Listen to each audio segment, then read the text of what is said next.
त्रिपुरा मालिनी शक्तिपीठ की पौराणिक कथा।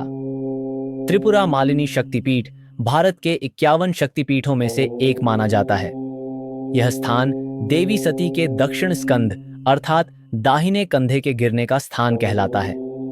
इस शक्तिपीठ में देवी को त्रिपुरा सुंदरी या त्रिपुरा मालिनी और भगवान शिव को त्रिपुरेश या भैरव त्रिपुरांतक के रूप में पूजा जाता है। बहुत समय पहले की बात है।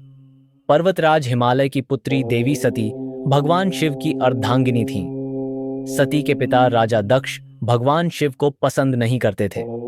उन्होंने एक बार एक विशाल यज्ञ का आयोजन किया, परंतु क्रोध और अहंकार में वे भगवान शिव और सती दोनों को आमंत्रित करना भूल गए। सती ने जब यह सुना तो उन्हें बहुत दुख हुआ। शिवजी ने कहा कि बिना निमंत्रण वहां जाना उचित नहीं, लेकिन सती अपने पिता का यज्ञ देखने के लिए अकेले ही पहुंच गईं। यज्ञ में सभी देवताओं के बीच सती का अपमान हुआ।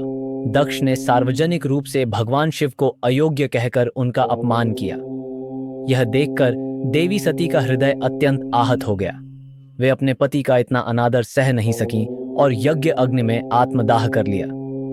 जब भगवान शिव को यह समाचार मिला तो वे भयंकर क्रोध से भर उठे। उन्होंने वीरभद्र को उत्पन्न किया, जिसने दक्ष के यज्ञ को विध्वंस कर दिया।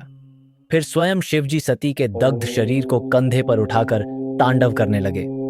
इससे तीनों लोकों में हलचल मच गई और सृष्टि संकट में पड़ गई। सृष्टि की रक्षा के लिए भगवान विष्णु ने अपने सुदर्शन चक्र से सती के शरीर को कई भागों में विभाजित कर दिया। जहां जहां सती के अंग गिरे वहां वहां शक्तिपीठों की स्थापना हुई। कथा के अनुसार जब भगवान विष्णु के चक्र से सती का दाहिना कंधा दक्षिण स्कंध गिरा तो वह स्थान त्रिपुरा, आज का त्रिपुरा राज्य में गिरा।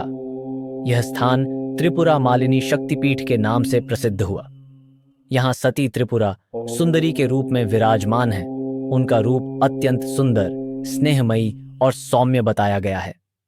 वे अपने 3 नेत्रों से तीनों लोकों की रक्षा करती हैं। यही कारण है कि उन्हें त्रिपुरा मालिनी कहा जाता है। शिवजी यहाँ भैरव त्रिपुरांतक रूप में उपस्थित हैं, जो समस्त दुष्ट शक्तियों का संहार करते हैं। यह शक्तिपीठ त्रिपुरा के उदयपुर, गोमती जिला में स्थित है। इसे मताबारी मंदिर भी कहा जाता है। यह भारत के सबसे प्राचीन और प्रसिद्ध शक्तिपीठों में एक है।